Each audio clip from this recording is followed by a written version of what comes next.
मोहब्बत में एक बार फिर से आप सबको वर्ड ऑफ गॉड टीवी में खुशामदीद कहते हैं। मैं आप सबका दिल से मशकूर हूं कि आप सब अपना फीडबैक देते हैं। और आज मेरे अजीजों, हम एक बार फिर से एक नई बात और नए टॉपिक को लेकर आपकी खिदमत में हाजिर हुए हैं। और आज के लिए जो हमारा टॉपिक है वो दुआ के ताल्लुक से है।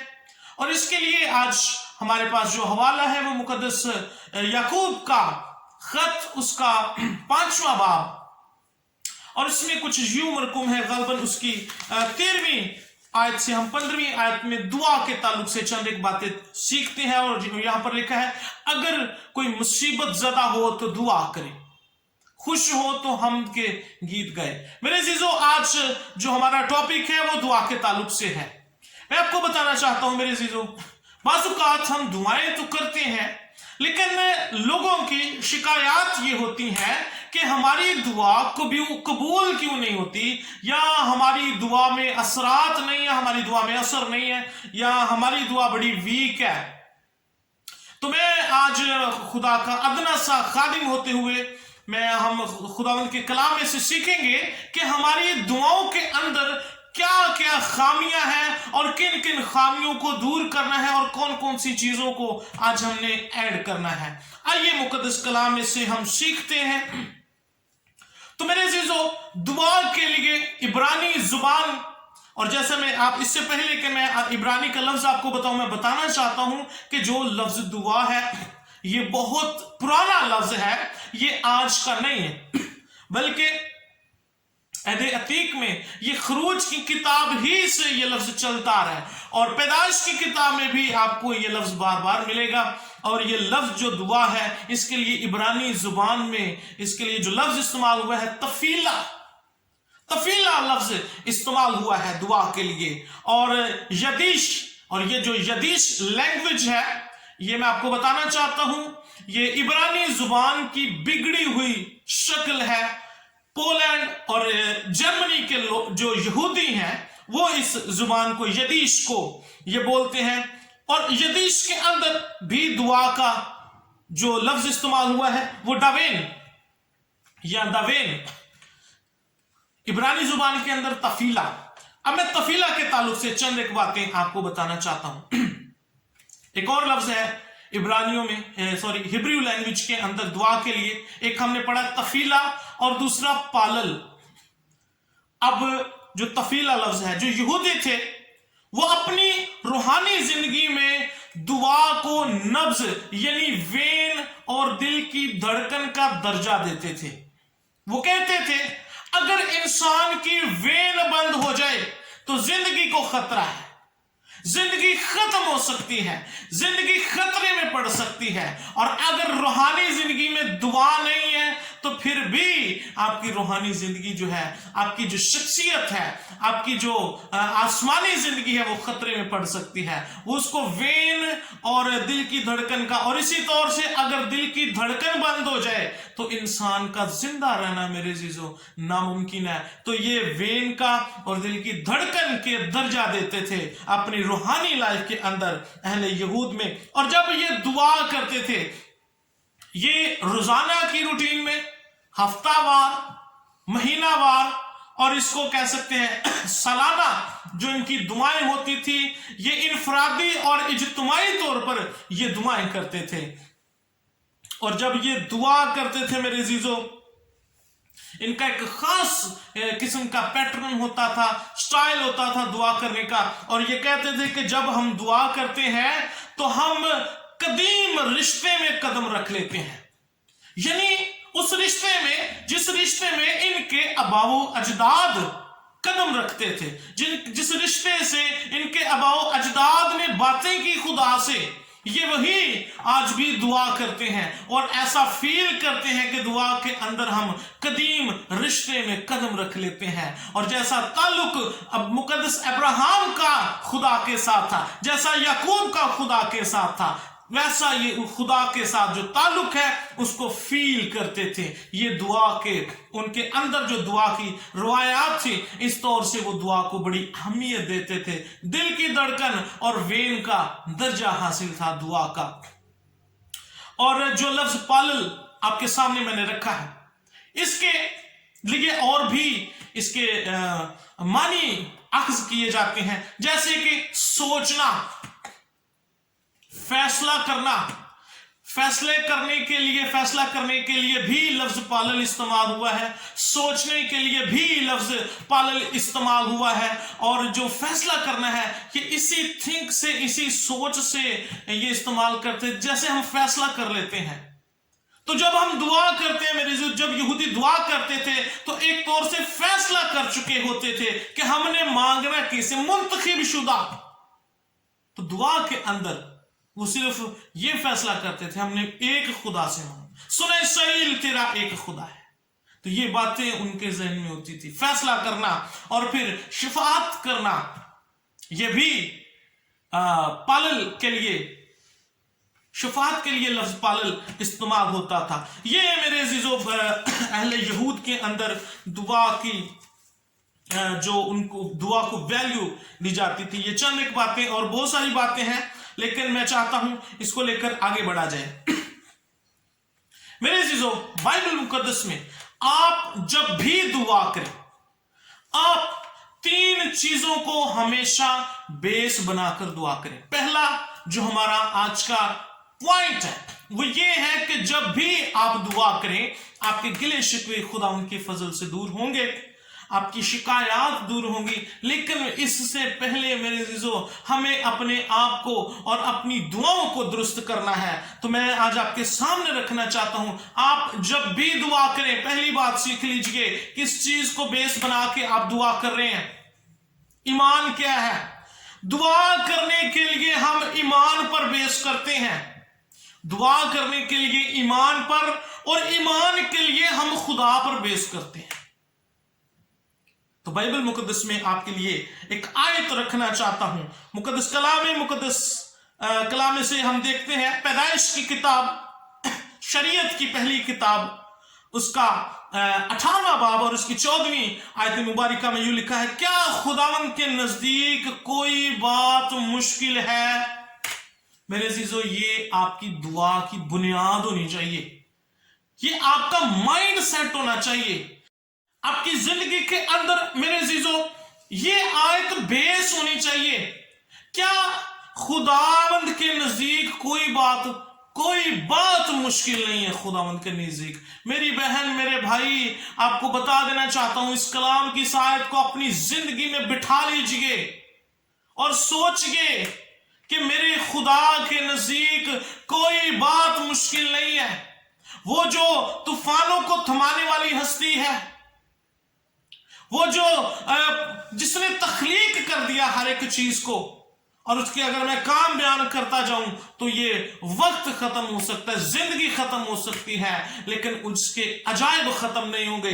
मैं आपको बताना चाहता हूं मेरे जो पहली बात जो आपकी जिंदगी में होनी चाहिए, ये होनी चाहिए, क्या खुदावंद के नजदीक कोई बात मुश्किल है? ये वाकया तब पेश आया जब मुकद्दस अब्राहम और उसकी बीवी सारा ये खेमे के अंदर थे, और खुदावंद के फरिश्ते ने इसको पैगाम दिया, और जब इसको मैसेज मिला कि नेक्स्ट साल खुदावंद तुझे औलाद की बरकत देगा, तो अंदर बैठी जो सारा थी वो हंसी कि हम तो अब बुढ़ापे के अंदर है, हम तो अभी उम्र रसीदा हो चुके हैं, अब हमें औलाद का मैसेज मिल रहा है। और उसके हंसी के जवाब में उसको ये जवाब मिला, उसके हंसी का जवाब ये था, क्या खुदावंद के नजदीक कोई बात मुश्किल है? मेरे अजीजों, वो मुकद्दस अब्राहम को अगर 99 बरस की उम्र में बरकत दे सकता है, तो आपको भी जिंदगी के किसी मोड़ पर सरफराज कर सकता है।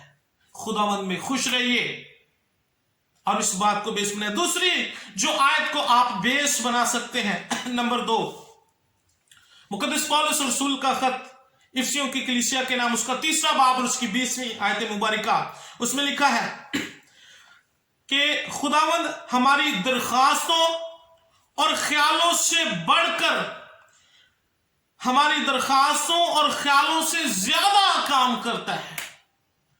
वो चीज जिसकी आपने दरखास्त की है, वो आपकी दरखास्त से भी कहीं बढ़कर आला और अफजल और मोहब्बर खुदा है। वो आपके जो चीज अभी आपने सोची भी नहीं है, वो उससे कहीं बढ़कर काम करने वाली हस्ती है, तो उसके नजदीक कोई बात मुश्किल नहीं है। ये दूसरी आयत। और तीसरी आयत मेरे अजीजों, जो आपके ईमान को बढ़ोतरी देगी। फिलिपियों के नाम पौलुस रसूल का खत 4 बाब और उसकी 6 आयत, मुकद्दस कलाम में लिखा है, किसी बात की फिक्र ना कर। मसीह यीशु में किसी बात की फिक्र ना करें, क्योंकि वो सब काम करने में कुदरत वाला है, कादिर है, जलाली पवित्र खुदा है, वो सारे काम कर सकता है। तो ये 3 चीजों को मेरे अजीजों आप इनको बेस बनाकर दुआ कर सकते हैं। और जो आगे हम एक और बात जो हम सीखने वाले हैं वो ये है, पहली बात हमने सीखी कि आपने बेस किस चीज को बनाना है। दुआ के लिए आपने बेस बनानी है, किन आयात को बेस बनाकर। और मैंने 3 आयात आपके सामने रखी हैं, इन चीजों को बेस बनाकर आप दुआ करें। और फिर दूसरी बात जो हम सीखेंगे वो ये है, दुआ की शराइत, कंडीशन ऑफ प्रेयर्स। जैसे मुख्तलिफ स्कूलों और कॉलेजेस के अंदर हम देखते हैं उनके कुछ शरायात होती हैं, उनके कुछ कानूनो ज़वाबत होते हैं कि आपको अगर इस कॉलेज के अंदर एडमिशन चाहिए तो आपको इन शराइत को पूरा करना होगा। तो इसी तौर से मेरे अजीजों, दुआ की भी चंद शरायात हैं। पहली जो उसकी कंडीशन है, पहली शर्त दुआ के लिए वो ये है, दुआ अपनी मर्जी से नहीं है बल्कि खुदा की मर्जी से की जाए। मेरे अजीजों, जब हम अपनी मर्जी से दुआ करते हैं तो मैं जब अपनी मर्जी से दुआ करूंगा तो मैं अपने लिए करूंगा, मैं अपने किसी अजीज के लिए करूंगा, मैं अपनी किसी बहन के लिए, भाई के लिए करूंगा। और जो हमारी अपनी दुआएं हैं वो हमारे अपनों से शुरू होती और अपनों ही से खत्म हो जाती हैं। और दुआ के अंदर ये सबसे बड़ा फॉल्ट है कि हम दुआओं में किसी को शामिल ही नहीं करते। और हमें इन सारे फॉल्ट को अपनी दुआओं में से निकालना होगा। और जब हम अपनी मर्जी की दुआएं करते हैं तो हम खुद गर्जी की दुआएं करते हैं। अपनी मर्जी से दुआ करना, जब हम अपनी मर्जी से दुआ करते हैं तो इसमें जो टाइम लिमिट है वो हमारी अपनी मर्जी की है। कब दुआ करनी है इसका फैसला हम करेंगे, किसके लिए करनी है इसका फैसला हम करेंगे। ये हमारी अपनी मर्जी की दुआ है। लेकिन मेरे अजीजों, जब आप खुदा की मर्जी से दुआ करना शुरू कर देंगे तब आपकी दुआएं आसमान तक जाएंगी। जब आप खुदा की मर्जी से दुआ करना शुरू करेंगे तो खुदा कहता है अपने दुश्मन के लिए भी दुआ कर, जो तुझे सताता है उसके लिए भी बरकत चाह। तो मेरे अजीजों, पहला जो फैक्ट है वो ये है, हमें दुआ अपनी मर्जी से नहीं बल्कि खुदा की मर्जी से करनी है। अपनी ख्वाहिशात को पीछे रखते हुए हमें खुदा की ख्वाहिशात को पूरा करना है। और हमारी दुआओं के अंदर जो दूसरा मैं समझता हूं कि ये दूसरी जो हमारी कमी है वो ये है कि हम दुआएं इल्मे इलाहियात के मुताबिक नहीं करते। ये भी एक फॉल्ट है कि हमारी दुआएं जो हैं ये इल्मे इलाहियात के मुताबिक नहीं है। हम दुआओं के अंदर बड़ी गड़बड़ करते हैं। मिसाल के तौर पर खुदावंद मुकद्दस कलाम के अंदर लिखा है कि खुदा बाप से मांगे जो कुछ भी मांगना है। यीशु मसीह ने एक जगह पर फरमाया, जो कुछ तुम मेरे बाप से, मेरे नाम से मांगोगे वो तुमको मिलेगा। बाज़-औक़ात हम दुआओं के अंदर यीशु मसीह से भी मांगते हैं, लेकिन जब यीशु मसीह ने खुद कहा जो कुछ तुम मेरे नाम से बाप से मांगोगे, मांगना हमने यीशु का नाम लेकर है लेकिन मांगना खुदा से।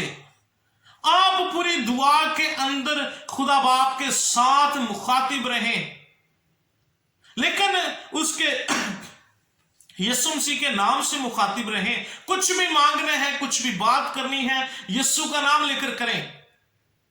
और फिर एक और बात, हम दुआ के अंदर इनकी जो तरतीब है, बाज़ दुआएं करते हैं लोग सिर्फ उसमें रूहुल कुद्दस को ही तरजीह दी जाती है और उस दुआ में ना खुदा बाप और ना ही बेटा। और कभी कभी दुआओं के अंदर सिर्फ बेटे को ही तरजीह दी जाती है और कुछ दुआओं में सिर्फ बाप को। मैं आपको बताना चाहता हूं, हमें इलाहियात के मुताबिक अपनी दुआ को करना है और आपकी दुआ के अंदर इन तीनों का होना लाजिम है, खुदा बाप, बेटे और रूहुल कुदस। जो भी कुछ आप मांगते हैं मुखातिब खुदा बाप से रहें और मांगे भी खुदा से, लेकिन वास्ता हमने यीशु मसीह का देना है, उसके वसीले से मांगना है और उसी के वसीले से हमें सब कुछ मिलता है। और दुआ के अंदर हम मांगते हुए यीशु मसीह को बाप कहकर भी मांगना शुरू करते हैं, यह भी एक फॉल्ट है। और मेरे अजीजों, आपकी दुआओं के अंदर इन तीनों का होना इंतहाई जरूरी है। ये शरायत दूसरी शर्त है। पहली शर्त हमने सीखी, दुआ अपनी मर्जी से नहीं बल्कि खुदा की मर्जी से की जाए। और फिर दूसरी कि दुआ के अंदर इलाहियात, इल्म इलाहियात का कि उसकी तरतीब होनी बड़ी जरूरी है। दुआ के आप 3 हिस्से बना सकते हैं। हम क्या करते हैं, जब हम दुआ करते हैं तो हम मांगने का जो सिलसिला है, मांगने का जो पोर्शन है वो ऊपर रखते हैं। आपकी दुआ के 3 पोर्शन होने चाहिए। पहले पोर्शन के अंदर आप खुदा बाप की तारीफ करें, बेटे की तारीफ कर सकते हैं, रूहुल कुद्स की तारीफ कर सकते हैं। और उसके बाद आपको जो कुछ भी मिला है खुदा बाप की तरफ से और बेटे के वसीले से मिला है, आप उसकी शुक्रगुजारी। पहला पोर्शन खुदा बाप की तारीफ का, दूसरा पोर्शन शुक्रगुजारी का। जो कुछ भी आपको नेमतें मिली हैं उसकी शुक्रगुजारी करते रहें।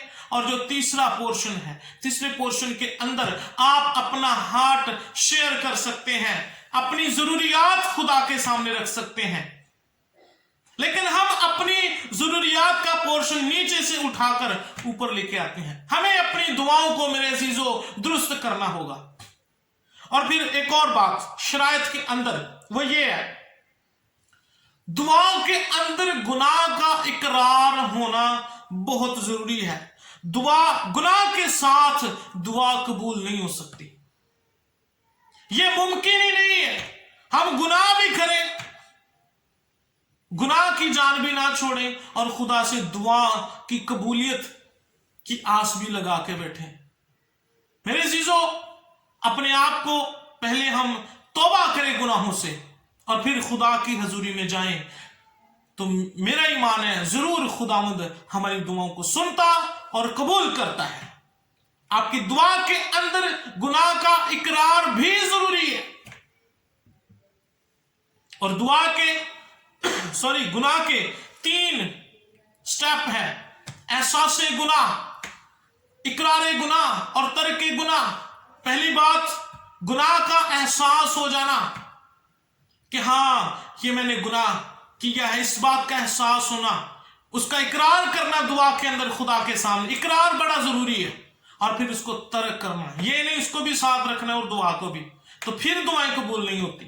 यह भी एक फैक्टर है हमारी जिंदगी के अंदर, इस वजह से भी दुआएं कबूल नहीं होती। और फिर मेरे अजीजों, बात को लेकर आगे बढ़ेंगे। अभी हमने दुआ की शरायत सीखी है। पहली बात जो हमने सीखी, किस बात को बेस बना के दुआ की जाए। नंबर 2, दुआ की शरायत। और फिर नंबर 3, जब हम इस तौर से दुआ करेंगे तो जरूर खुदा जो है वो हमें बरकत देगा। तो मेरे अजीजों, जो हमारा तीसरा पॉइंट है वो ये है कि दुआ के फवायद या दुआ की बरकत, जब आप अच्छे तरीके से दुआ करना सीख जाएंगे तो फिर खुदा बरकत भी देता है और आपकी दुआ का फायदा भी होता है। पहली बात, पहली बरकत या पहला जो फायदा है दुआ का, दुआ मेरे अजीजों शिफा मुहैया करती है। मुकद्दस कलाम में बेश बहा दफा लिखा है कि दुआ जो है ये शिफा मुहैया करती है। और नंबर 2, दुआ जो है ये आजाद करती है। अमाल की किताब उसका 12वां बाब और उसकी 3री आयत से 10वीं आयत तक जब आप पढ़ते हैं तो वहां पर पतरस कैद खाने में अंदर है, कैद खाने के अंदर है, और जो कलीसिया है ये बाहर बदिलो जान दुआ कर रही है, और दुआ के वसीले से पतरस को रिहाई और आजादी मिलती है। मेरे चीजों दुआ आजाद करके है। मैं जल्दी जल्दी से बताना चाहता हूं दुआ के फवायद। और जो चौथी बात, दुआ जो है ये मादी कफालत को पूरा करती है। ज़बूरों की किताब में लिखा है कि तेनों चंगिया चीजा नाल ओ है रजांदा, यानी खुदा फिर हमें जिस्मानी बरकत भी देता है।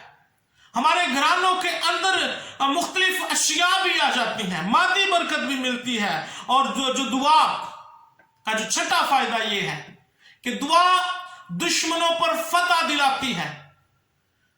पुराने अहनामे के अंदर जब हम खुरूज की किताब उसका 17वां चैप्टर पढ़ते हैं तो वहां पर जब अमालेकियों के साथ कौम बनी इस्राइल जंग लड़ रही थी, तो जब हुआ यूं कि मुकद्दस मूसा पहाड़ पर गए और दुआ करना शुरू की। जब वो हाथ उठाकर दुआ करते थे तो इस्राइल जो थे वो उन पर गलबा हासिल करते थे अमालेकियों पर, और जब उसके हाथ भारी हो जाते, थक जाते, तब अमालेकी उनको मारते। तो फिर आप सब इस सारे वाकये से बखूबी वाकिफ हैं। तो बताना चाहता हूं मेरी जो दुआ है ये फतह दिलाती है दुश्मनों पर। जो दुआ है, सातवीं बात, जो दुआ है ये फितरत के अंदर तब्दीली लेकर आती है। एलिया हमारा हम तबीयत इंसान था, वो दुआ करता था बादल बंद हो जाता था, वो दुआ करता था बादल खुल जाता था। आपकी दुआ से आसमान पर भी असरात हो सकते हैं। ये दुआ के फवायद हैं। और एक और खास बात, और जो हमारी आखिरी आज की बात है जो मैं आपके सामने रखना चाहता हूं मेरे अजीजों, कि दुआ ना करने के नुकसानात क्या है। 4 बातें हमने सीखी हैं, ज़हन में रखिए। पहली बात, दुआ किस बात को बेस बनाकर की जाए, दुआ की शराइत क्या है, और फिर हमने सीखा दुआ के फवायद। और नंबर 4, दुआ ना करने का नुकसान क्या है। जब आप दुआ नहीं करेंगे तो उसका नुकसान क्या है। सबसे पहला बड़ा नुकसान ये है, जब हम दुआ नहीं करते तो फिर हम खुदा की हजूरी से निकाल दिए जाते हैं, खुदा की रफाकत से निकाल दिए जाते हैं, खुदा की हजूरी से फारिग कर दिए जाते हैं, और फिर खुदा का हाथ हम पर से उठ जाता है जब हम दुआ नहीं करते।